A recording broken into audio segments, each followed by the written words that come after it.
স্বাগতম শুভেচ্ছা স্বাগতম তারেক রহমান আসছে মাটি ডাকছে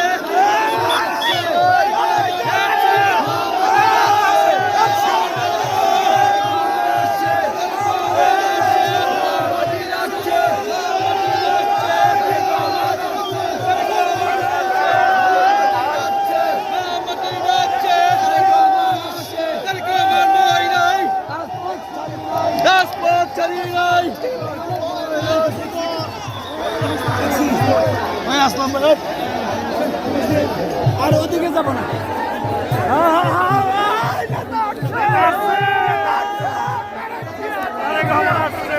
বাংলাদেশ